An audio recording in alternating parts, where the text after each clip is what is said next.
Vai completar 7 anos que nós estamos na Cracolândia, centenas de resgates já. Quando eu digo resgate, não é apenas pessoas que a gente traz para recuperação na casa de apoio, mas pessoas que a gente manda de volta para sua casa. Deus, ele me deu esse nome da pedra para a rocha, que é do crack, para a rocha que, no meu modo de ver, é Deus, Jesus Cristo. Por isso, e assim surgiu o projeto. E esse projeto foi tomando uma proporção que nós não esperávamos e a gente tem tocado.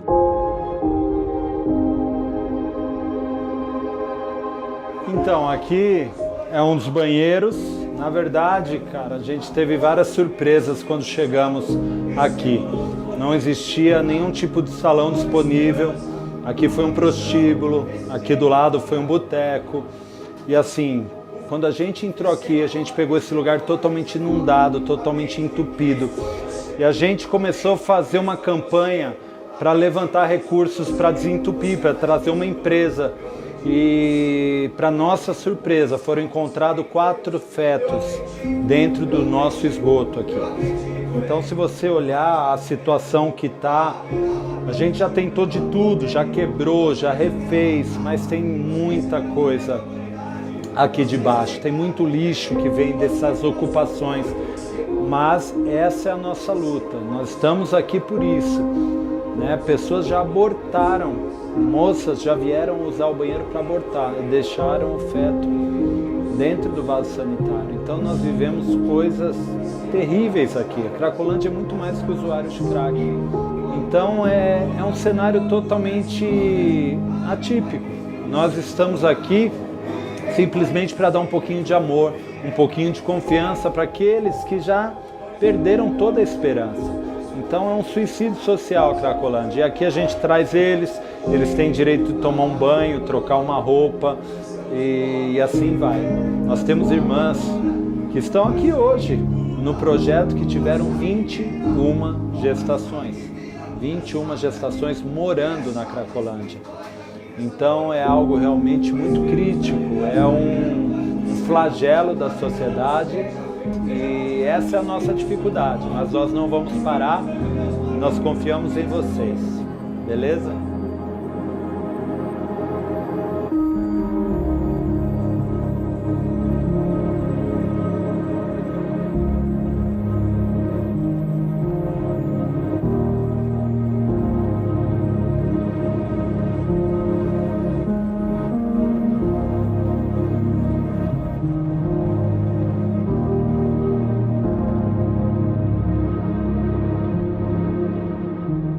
Esse é o pastor Rica, pastor da Bola de Neve no interior de São Paulo. E ele está há anos, na Cracolândia. Falou para nós que o menor problema da Cracolândia é o crack. Por exemplo, ele falou de uma mulher com 21 gestações. A criança nasce e já é pega pelos traficantes ou milicianos envolvidos com polícia, político e a tráfico internacional de órgãos e de seres humanos. Então, é um ecossistema maligno, que tem o crack como porta da frente para maquiar toda uma problemática interna lá. Por exemplo, eles só conseguem trabalhar com a cor que o comando que rege a Cracolândia, não sei se comando vermelho ou PCC, com as cores determinadas pelo quem comanda o tráfico. Então você tem que vestir rosa e a parede do projeto tem que ser rosa, porque se um voluntário da igreja for encontrado de madrugada trabalhando lá e dizer, não, eu sou da igreja, eles pensam que você é qualquer outra pessoa. Então é surreal o que acontece lá. O primeiro vídeo é um dos nossos projetos, chamado Projeto Noen.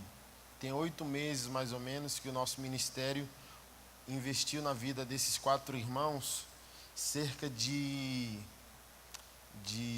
o vídeo, o demônio tecnológico saiu dele. nós investimos entre 80 a 100 mil reais para eles tirarem essas próteses, né? Então, infelizmente, tem irmãos dentro do projeto que não tem nem mais o órgão sexual masculino. Então, fez a transição. Eu sempre uso essa fala, né? Quando as pessoas querem nos destruir nas redes sociais, vem o pessoal de ideologia criticar, por que a igreja se mete no sexo das pessoas, cada um deve fazer suas próprias escolhas, trans é trans, pan é pan, homo é homo, e não é do problema de ninguém.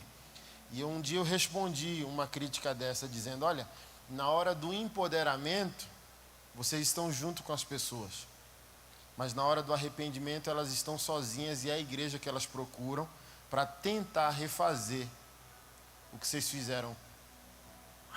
É isso aí, você não é homem, você é mulher. Aí o cara vai lá, transiciona ao ponto de mutilar a genitália, criar uma vagina. Aí o Espírito Santo entra na vida do cara, o cara não é mais isso, mas não tem mais como voltar atrás. Vai ser um sinal de graça de Deus, né? Um eunuco para a glória do Senhor, e não vai poder conseguir constituir família. O Baleia Solidária é a incubadora de projetos. Paixão por Jesus é a notícia que nós espalhamos pela igreja, e a partir disso, volta e meia a gente vende inscrições para os eventos. Lá na entrada, falar em inscrições, os que fizeram inscrição, reembolso, quem não pegou, está sendo feito na entrada do evento, você procura lá o balcão. Lá tem camiseta, bottom, livro, e todo o dinheiro que é feito com paixão, a gente tem um segundo projeto que se chama Baleia Solidária. E ali ele vira uma incubadora de projetos. Nós fizemos o edital esse ano, recebemos 246 projetos. Selecionamos 16, então existem 16 projetos no Brasil e na África, sendo gerenciados por nós, e nós ofertamos R$500 mil para esses projetos. Tem projeto que ganhou 100 mil, tem projeto que ganhou 50 mil, tem projeto que ganhou 25 mil. Então, 2020, quando a gente zerar esses 16 projetos, a gente abre um segundo edital para receber qualquer tipo de ideia maluca. Quero abrir uma igreja, quero abrir uma agência missionária, quero ter uma ideia na África, ter uma ideia na Europa, ter uma ideia nos Estados Unidos, quero trabalhar com alienígena. A gente vai. Alguém perguntou, esse projeto pode vir para a minha cidade? Meu irmão, se você tiver dinheiro, a gente faz até na Lua, até em Marte. A gente quer fazer o nome do Senhor conhecido, qualquer lugar que vier. Isso é um pouco do que nós estamos fazendo no Brasil e fora dele. Agora, quarta-feira, não foi feriado aqui, né, Dia da Consciência Negra, mas foi feriado em São Paulo. Fizemos um evento, todos nós, aqueles que têm andado como nossa equipe, e foi interessante. E agora eu quero ministrar minha palavra de oferta. A Alexandra fez a dela. O próprio rei Davi disse que nunca daria o Senhor que não lhe custasse nada. Nosso evento em São Paulo, quarta-feira, foram 12 horas de imersão bíblica para transformação familiar, transformação de casamento. 9 da manhã até 9 da noite. Acabou que eu extrapolei, foi até 10h30 da noite. Cara, chegou uma mulher, porque foi em 2 lugares o evento. Chegou uma mulher em um dos eventos com uma mala, 9 horas da manhã, dizendo, eu quero falar com o pastor Anderson. Não, ele não está aqui, ele está no outro evento. Só com ele? Não, só com ele. E aquela mulher ficou em pé na porta do evento, olha que loucura. Com uma mala, o pessoal falou bem assim, rapaz, eu acho que é uma mulher bomba, alguma coisa assim. Ficou na porta do evento, de 9 da manhã até 8 da noite. Quando eu saí de um evento, eu fui para outro. Quando eu cheguei lá, o pessoal falou, ó, cuidado, aquela mulher está ali em pé, desde as 9 da manhã, com aquela mala, dizendo que quer falar com o senhor. Aí eu falei, pois não, querida. Ela falou, você pregou no retiro do Giovanni Si. Conhece Giovanni Si? E você falou que iria para a África em janeiro para cuidar dos albinos e levar protetor solar. Então eu comprei essa causa e mobilizei pessoas. Mobilizei 200 pessoas e cada uma delas doou um protetor solar. Está aqui na mala, eu trouxe essa oferta. Preciso que o senhor ore, e trouxe a lista e o nome de cada pessoa. eu como pastor me assombro, porque a gente não vê mais isso. Eu sei que de um lado, os líderes da igreja perderam sua credibilidade. Mas por outro lado, o povo de Deus também apostatou da fé. O que é isso? Essas são as velhas ofertas que eram dadas para a glória do Senhor há muito tempo. Essas são as ofertas eloquentes que mexem com o Senhor, que muda a rota, que muda destino. Esse é aquele tipo de oferta da velhinha lá, entendeu? A mulher, ela não tinha necessidade, ela ficou quase 10 horas, cara, em pé na porta de um evento, dizendo: eu vim aqui não por causa de um homem, eu vim aqui porque eu tenho uma palavra de Deus para fazer o que eu tenho que fazer. Eu fiquei com medo daquela mulher. Tem ofertas, eu como pastor tenho oferta que eu tenho medo.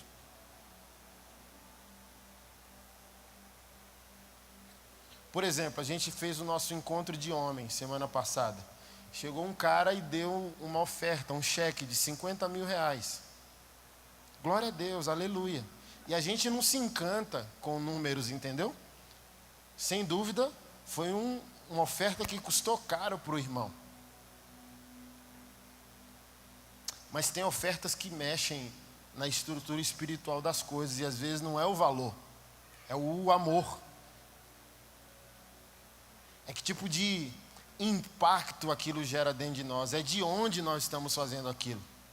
Então imagina, nós recebemos uma oferta, um cheque no valor de 50 mil, foi legal, glória a Deus, mas não mexeu tanto com a gente quanto uma mala de protetor solar. Que uma mulher perdeu tempo, perdeu sono, importunou pessoas dizendo: ei, é importante. Não, protetor solar não é importante. Tem um irmão meu lá na África, você sabe os albinos, né? Cara, que o cara tá pegando câncer de pele, com esse protetor solar eu salvo a vida dele. Você tem noção disso? Porque a gente chega num culto e é cômodo, eu vou dar uma oferta, eu vou dar um dízimo, mas será que a gente está junto com a oferta que nós estamos dando? É aquela realidade de Caim e Abel. Por que Deus aceitou um e rejeitou o outro se os dois ofertaram? Porque Deus não se preocupa só com aquilo que você faz, mas de onde você faz. Se aquela oferta mexeu com você, se aquela oferta faz parte do seu caráter.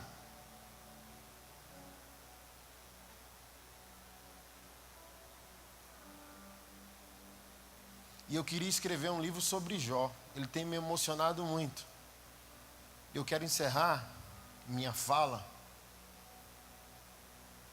que é por causa da nossa palavra de oferta, mais leve para a sua vida.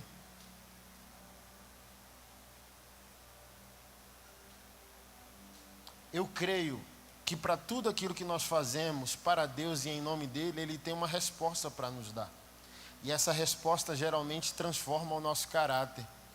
Então, no fim, o Senhor não quer bons ofertantes, pessoas que deem grandes quantidades de dinheiro.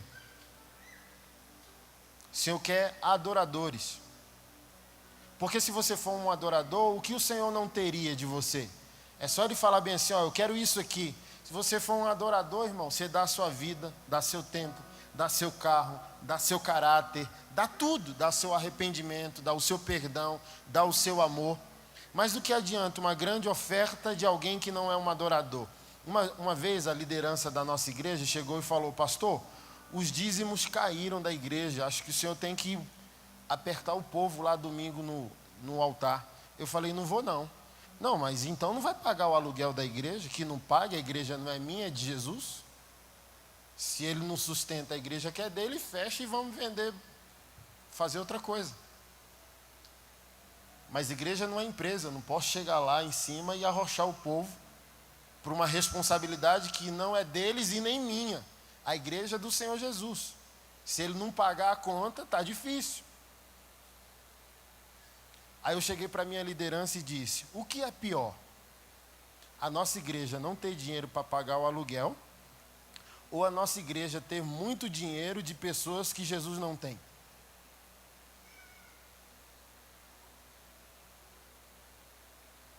Eu, como pastor, não quero passar vergonha quando Jesus voltar. Olha Jesus, aleluia! Gasofilaço cheio de ofertas de pessoas vazias que não tem Jesus e Jesus não tem elas. Então eu quero, você perguntar para mim, pastor, você quer pagar toda... Irmão, janeiro a gente vai para a África, a gente tem um monte de missão. Carnaval, a gente vai para o sertão, ficar lá o carnaval inteiro. Muita coisa para fazer, entendeu? Você perguntar para mim, você quer as contas da sua igreja paga? Irmão, paga dinheiro sobrando, e eu mesmo queria um salário de 10 milhões de reais. Chegaram para mim e falaram, você concorda que pastor ganhe tanto de salário? Falei, eu queria ganhar 10 milhões. Sério? Sério, mas eu e o diabo não moraríamos na mesma cidade, porque eu sei quem eu amo. Então, se aquilo que eu sou e aquilo que eu tenho já é eficiente para o reino, meu irmão,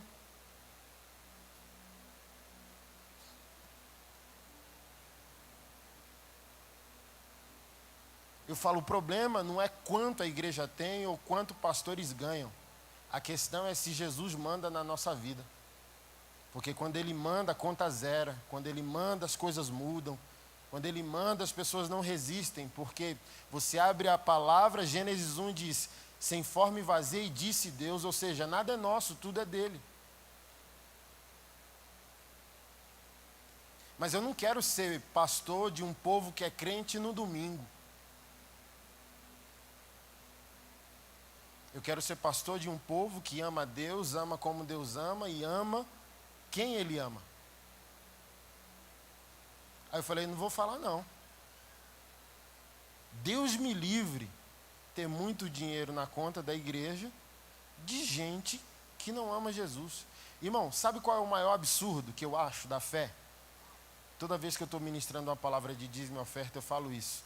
Nós não precisávamos de uma palavra de dízimo e oferta nas nossas igrejas. Não precisávamos. É uma tragédia. Porque, por exemplo, eu estou aqui, parece que é para convencer você, mas diante do Espírito Santo, que Ele me julgue e eu morra agora, morra hoje. Se eu estou querendo convencer você para você dar uma oferta, não. É para gerar consciência em você, para que no próximo culto você não espere uma pessoa convencer você de algo que você já deveria estar convencido. É por isso que às vezes Deus não está respondendo suas orações. Porque você espera num culto dizendo, eu gostei daquela palavra, daquele tatuado, eu vou dar meu dízimo. Você está esperando eu te convencer de algo que o Espírito Santo e a palavra de Deus já deveria ter convencido você.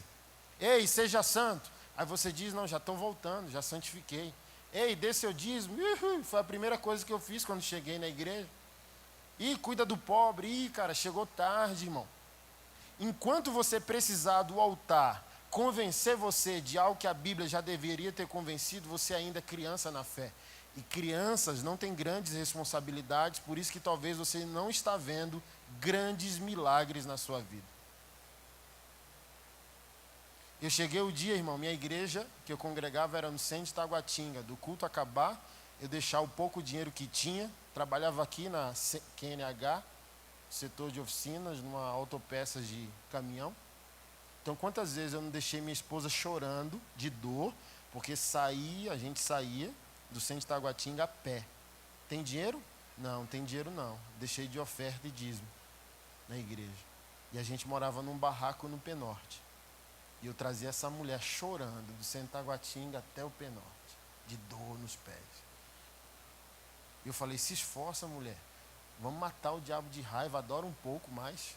Ora em línguas para esquecer a dor. Irmão, a palavra de Deus não faz curva, seja no Antigo, seja no Novo Testamento, não faz curva.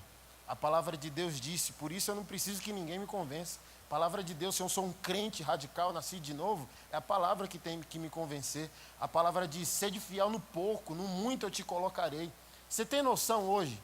Deixa eu falar algo para você, que às vezes você vai me julgar no seu coração. O cara me deu um cheque de 50 mil para os nossos projetos. Irmão, eu olho e digo, glória a Deus, mas que pouquinho dinheiro. Porque eu não sou mais o cara saindo da igreja para ir a pé para casa. Eu quero mudar o mundo. 50 mil não dá para eu mudar o mundo não, irmão. Para mim é pouco dinheiro. Até 50 milhões, se você assinasse um cheque hoje, eu ia dizer, glória a Deus. Mas aí já ia ficar chateado, porque eu gasto 50 milhões para a glória de Jesus numa semana, numa sentada. Imagina, 246 projetos enviados para mim. Só sentar e distribuir dinheiro, irmão. 100 mil reais para dar dignidade a 4 irmãos que se arrependeram de serem transexuais e travestis. Para um cara que estava passando fome num barraco, com um colchão no chão aqui no Norte, ó, perto da sua casa. Ah, o pastor Anderson, mas tudo tem uma origem, tudo tem uma semente. As pessoas querem olhar o fim da vida das pessoas, mas não querem chorar junto no processo. O que o salmista diz? Por que você duvida da palavra de Deus? Ei, saia semear com lágrimas, mas você vai voltar cantando com os molhos da sua colheita. Sabe por que o salmista saiu semeando chorando? Porque talvez aquela semente naquele dia era o pão que ele deveria dar ao filho. Quantas vezes eu não chorei por fazer o que Deus me mandou fazer, mas deixei minha mulher chorando? Mas pergunta agora se ela achou ruim ter um marido apaixonado por Jesus e radical na sua obediência? Muitas vezes nós iremos chorar porque nós iremos obedecer a Deus. Porque aquilo que Deus nos pede é o nosso pão do dia. Mas um bom agricultor sabe, rapaz, se eu fazer da semente pão, amanhã eu não tenho nem pão e nem semente.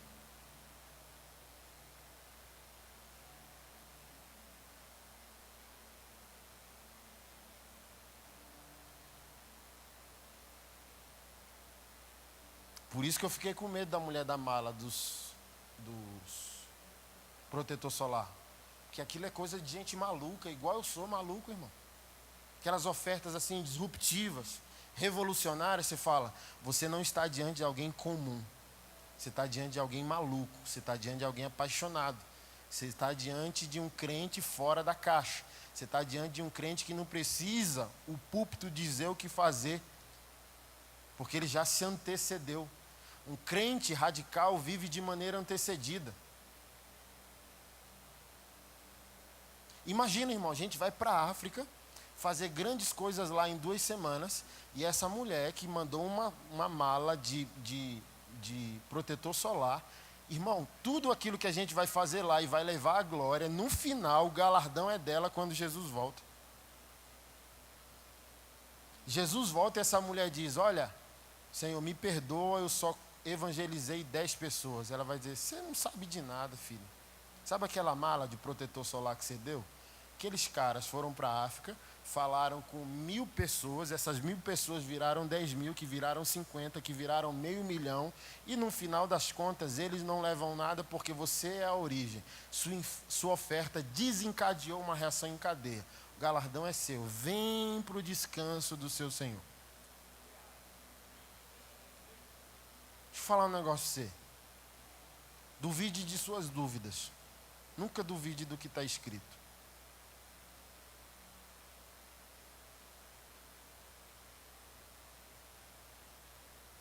Quando eu leio a palavra e a palavra me pede algo e vem a dúvida, eu faço 3 vezes só para assustar o diabo e convencer a Deus que eu amo a Ele, que Ele é o meu Senhor.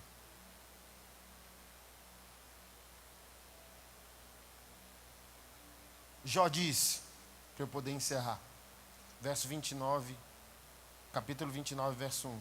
Retomando Jó suas ponderações. Você conhece a vida de Jó, como ele era, a permissão que o diabo pediu, tocou a vida dele, destruiu tudo, os amigos perturbando Jó, a esposa perturbando Jó, amaldiçoa teu Deus e morre. Então imagina, a tua amiga que dorme na tua cama é a tua inimiga. Jó, coitado de Jó. Cara, mas no 21 ele me emociona. Eu vou escrever um livro sobre isso aqui. Isso aqui veio como flecha no meu coração. Jó ponderando assim, ó, Deus, eu não posso ficar para sempre aqui não, cara. Porque eu fui esse cara um dia.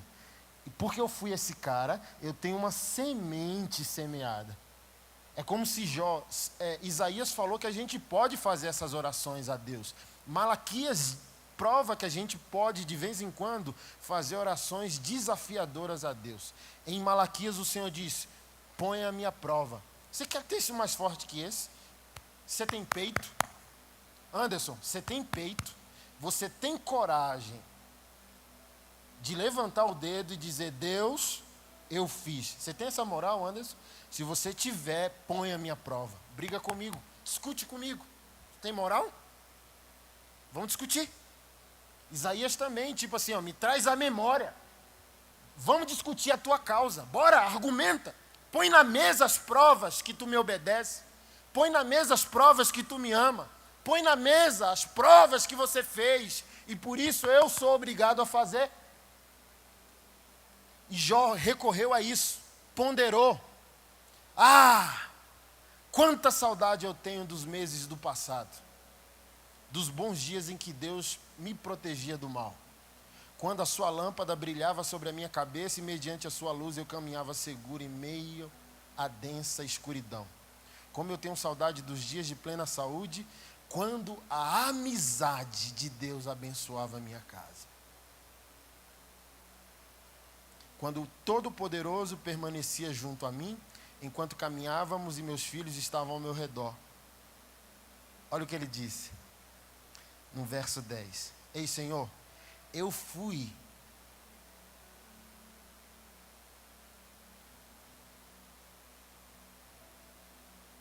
no 15. Senhor, eu enxergava pelos cegos e eu era os pés dos aleijados. Você tem noção disso, irmão? Ei, aí, Deus, você tem que mudar a minha sorte, porque o que você mandou na sua palavra eu fiz. E você não é um mentiroso. Você disse, se eu fizesse, você faria.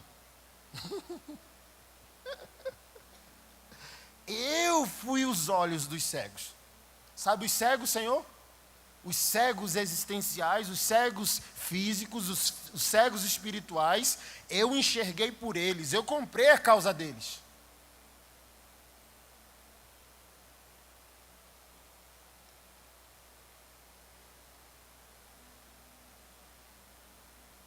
Eu fui os pés daqueles que não podem andar. Eu era o pai dos pobres. E eu advogava com dedicação a causa dos desconhecidos. E eu quero encerrar falando isso. Glória a Deus pelo seu domingo. Você não deve negá-lo em nenhuma instância. Mas é aquilo que você é fora da igreja, como igreja, fora dela, de segunda a sábado, que vai convencer Deus, o mundo, os anjos, os demônios e o diabo. Quem você deveria ser? O tipo de crente que leva tão a sério o seu domingo, que quando acorda na semana, o próprio demônio tem que mudar a rota dos seus planejamentos. O diabo só tem espaço para agir enquanto você dorme. Porque você é tão amigo de Deus, tão obediente ao que Deus quer, que quando você acorda, o próprio demônio diz, ferrou, recalcula a rota, porque não dá para cruzar com o cara. Sabe a filha do Billy Graham? Billy Graham foi para a glória há 2 anos. Ela disse, eu só afirmo que o meu pai é pecador porque a Bíblia diz. Ou seja, um crente pode ser extraordinário. Um crente pode viver uma vida extraordinária. Eu só digo que o meu pai é pecador porque a Bíblia diz que ele é pecador. Ou seja, meu pai é um santo. Raramente eu vejo meu pai pecar. Tem noção disso? Billy Graham é aquele tipo de cara que dá medo no diabo. T.L. Osborne era aquele tipo de cara que dava medo nos demônios. Ele descia. T.L. Osborne foi para a glória uns 5 anos. 96 anos de idade. Na África fazendo missões. Ele descia no aeroporto e pulava com os 2 pés. Ele não gostava de descer nem com direita, nem com esquerda. Pulava com os 2 e dizia, gritava, igual um maluco na porta do avião. Satanás, eu cheguei e esse país é pequeno demais para nós 2. Um dia ele estava pregando na África, num contexto muçulmano. Os muçulmanos, ele estava pregando num lugar e a esposa dele em outro. Invadiram a igreja e falaram para a esposa, se você continuar pregando, a gente mata você aqui e mata seu esposo lá. Aí ela diz, aí veio a revelação. Ok, então a gente vai resolver essa questão assim. Essa mulher aqui não anda, ela é paralítica. Vocês vão orar em nome de Alá e a gente vai ver o resultado. Mas se eu orar em nome de Jesus e ela levantar, sumam da minha frente. E no outro extremo, o marido dela estava pregando. Pare de pregar porque os feiticeiros foram para a árvore centenária. Uma árvore gigantesca, com um tronco gigantesco. E qualquer feitiço, você sabe que na África os feiticeiros flutuam. Eles dizem, morram e você morre. Está aqui? Então aqueles homens foram para a árvore centenária, 100 bruxos. Para quê? Para matar o homem de Deus. Sai daqui agora. Os bruxos foram para a árvore e vão te matar. Ele diz, não, vou continuar pregando. Espírito está sobre mim. Jesus mandou eu fazer o que eu estava fazendo. Enquanto ele pregava, Deus mandou um raio na árvore centenária, rachou a árvore no meio e os 100 bruxos morreram. Sabe qual é o nosso problema? A gente diz que entendeu o evangelho, que teve um rema, uma revelação. Mas aqui embaixo a gente não quer viver uma vida radical que comprova a nossa revelação. Se você tivesse uma revelação, você era radical no comportamento que revela a revelação. Olha, eu entendi que o evangelho tem que amar os pobres. E é egoísta? Não, irmão, você é o primeiro. Você é o primeiro da fila a se jogar. Você entendeu que o evangelho cura? Você é um lunático metendo óleo ungido no povo. Eu conheço, tem amigos meus dizendo, olha, eu orei por 400 paralíticos e nenhum levantou. 401 levantou. Que é isso? É fome e sede, é radicalidade. Se eu entendi, eu tenho que manifestar o entendimento de maneira radical.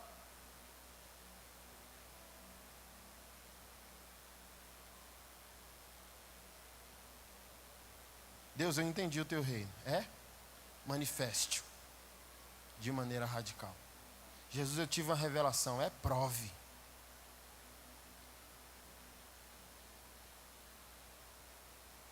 Jesus, eu quero. Quero. Me convença. Lembra da mulher de fluxo de sangue? Eu quero. Me toque, bicho. Extraia, passa o cartão e me dê o sentimento que eu estou esvaziado porque você me tocou. E você só tirou de mim porque você quer o que eu tenho de maneira radical. A Bíblia diz que Jesus estava espremido pela multidão. Mas uma mulher tocou ele com expectativa real. Eu quero! E aquela mulher provou o que queria e tirou saldo de Jesus. Jesus quer ser assaltado por você. Jesus quer ser menos rico como Deus. Porque você tirou dele riqueza. Você tirou dele unção. Você tirou dele poder. Você tirou dele revelação. Mas você está assim, eu entendi. Aí, seu caráter destruído, avarento, egoísta. Irmão,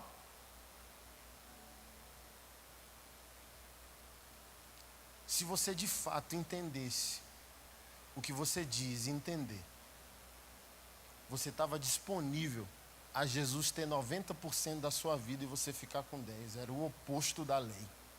Em qualquer área. Dinheiro, caráter, sexo, família. Você entendeu tanto e esse entendimento deu tanta radicalidade que você inverteu a lei. 90% é de Deus, 10% é meu. E eu só mudo se Ele mandar. Foi assim comigo, é assim com quem é radical. A gente estava falando disso aqui. Senhor, eu entendi, entendeu? Eu Anderson, estou revelando meu coração.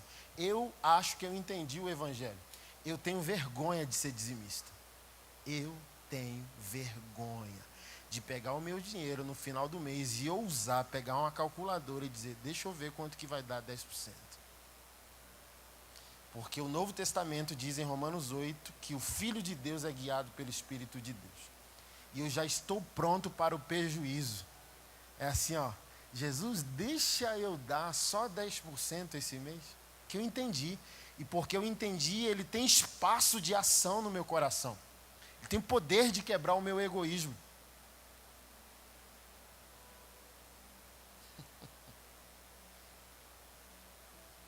É fácil agora ter um vídeo dizendo: a gente investiu quase 100 mil reais na vida de 4 ex-transexuais.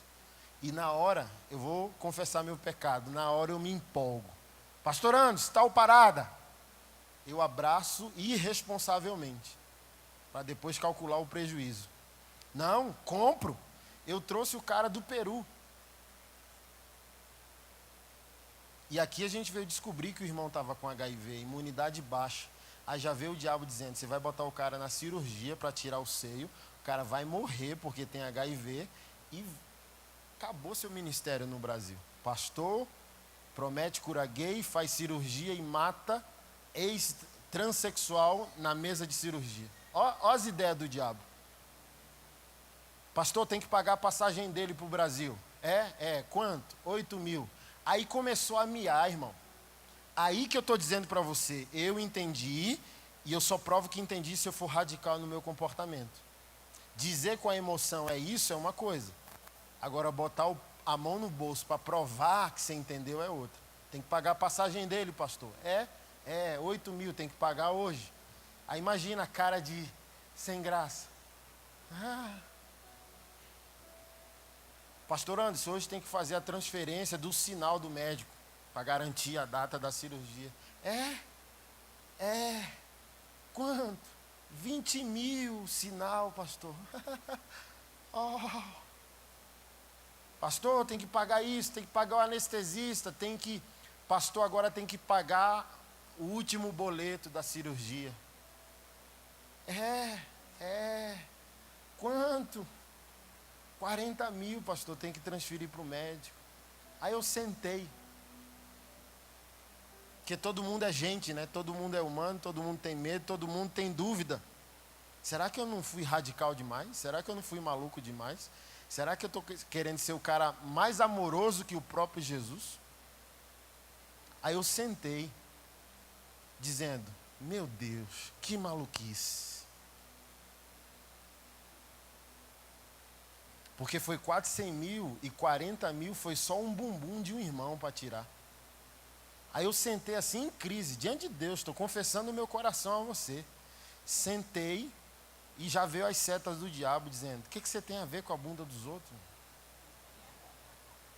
E eu querendo receber a seta dizendo: verdade, mano, que bunda cara, deixa o cara com a bunda dele, cara. Cara, o Espírito Santo me tocou, irmão, na hora. Qual é o seu nome? Alberto. O Espírito Santo me tocou na hora, Alberto. Pá. E as lágrimas. Aí o Espírito Santo disse bem assim para mim, com essas palavras: quando você achar que cuidar dos seus irmãos e dar dignidade ao ser humano é muito caro, você me avisa que eu vou te devolver ao Nordeste, onde tu passava fome, era um órfão, não tinha pai e nenhuma perspectiva. Não se iluda não. O que é teu está contigo, mas não é teu, é meu. Você só tem o que tem hoje por minha vontade, por minha graça, porque esse é o seu coração. Eu te dei, está na tua conta, mas quando eu te peço, tu não resiste. Eu sou teu dono. Mas no dia que tu achar que é caro amar o próximo, cuidar dos teus irmãos e dar dignidade ao ser humano, só me avisa que eu corto o fluxo e te devolvo para passar fome em Maceió. Senhor, me perdoa, Pai. E fui lá e fiz a TED. Agora é fácil contar as histórias, mas é difícil passar por elas. Mas olha que maluquice, irmão. Estava no Penorte, agorinha, velho. Tá fresco, tem anos. Estava ali, Quando eu pedi minha esposa em casamento, que eu não pedi namoro, eu disse: eu não tenho nada. Eu só tenho um colchão no chão e um fogão sem botijão. E o nada que eu tenho já tem dono. Então não tenho nada. E esse nada, Jesus é dono. Então, quando eu tiver alguma coisa, eu já estou te avisando. Tem dono. Se ele me mandar para a Lua, eu vou para Marte, para a faixa de Gaza. Se eu tiver casa, dinheiro, carro, um dia, não se iluda. Tem dono. E quando ele pedir, eis-me aqui. Dito e feito. E ela nunca se frustra. Porque eu já disse quando eu pedi em casamento. Na Praça do Relógio. Há 12 anos atrás. Não tenho nada. mas esse nada tem dono. Então, quando vier alguma coisa, essa alguma coisa já tem dono. Deus não trabalha com gente, eu acho. Eu acho. Deus trabalha só com gente doida, com gente radical. Amém? Era só uma palavra de oferta.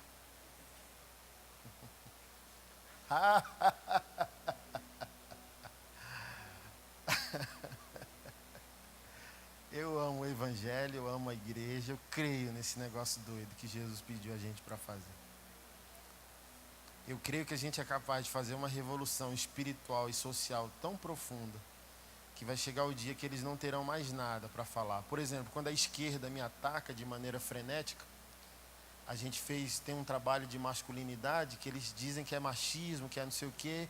Aí quando eles vêm para cima para destruir, aí eles não podem destruir porque tem fruto. Tipo, como que esses caras são machistas e cuidam de homossexuais, cuidam de mulheres? Aí a gente, uma feminista veio me agredir, eu disse, olha, 10 minutos do meu dia é mais útil que o teu ano todo.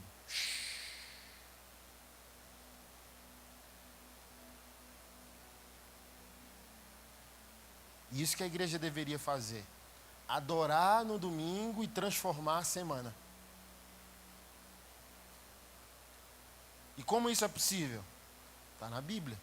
Órfãos, viúvas, pobres e estrangeiros. Os invisíveis, os vulneráveis. Imitar Jó. Não é novidade. Eu fui os olhos dos cegos, eu fui os pés dos aleijados e eu fui o pai dos órfãos. Eu falo para minha esposa, diz, por quê? Por que você é assim? Porque eu não quero que Jesus volte e eu tenha que explicar o que não tem explicação. Principalmente como pastor, ele volta e minha conta cheia de dinheiro. E Jesus quer transformar o mundo. Ele volta e diz, eu vou dar meia hora para você tentar me explicar o que não tem explicação. Você diz que me ama, eu quero transformar o mundo e você está parado com uma conta gigantesca cheia de dinheiro. Então eu já me adianto, eu vou vivendo na média, entendeu? Pago meus boletos, cuido da minha mulher, cuido dos meus filhos, cuido da minha família, e o que sobra, irmão, eu sou tu dizimista, eu não sou mais dizimista, eu sou tu dizimista. Eu só me sinto bem no mínimo meio a meio. 50% é meu para viver e 50% é público. Aí Jesus volta e eu tô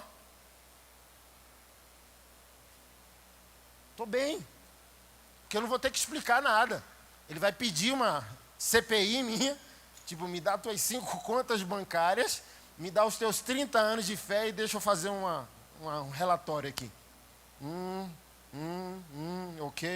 Ok.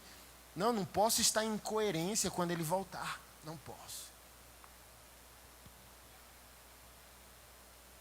Deus é bom. Vamos ficar de pé para a gente encerrar? Fazer uma última oração. Se você quer fazer uma oferta, faça. Se você quer fazer uma doação, faça. Mas acima de tudo, nós queríamos dar esse poder espiritual para você, de entendimento, de romper, de um novo tempo na sua vida.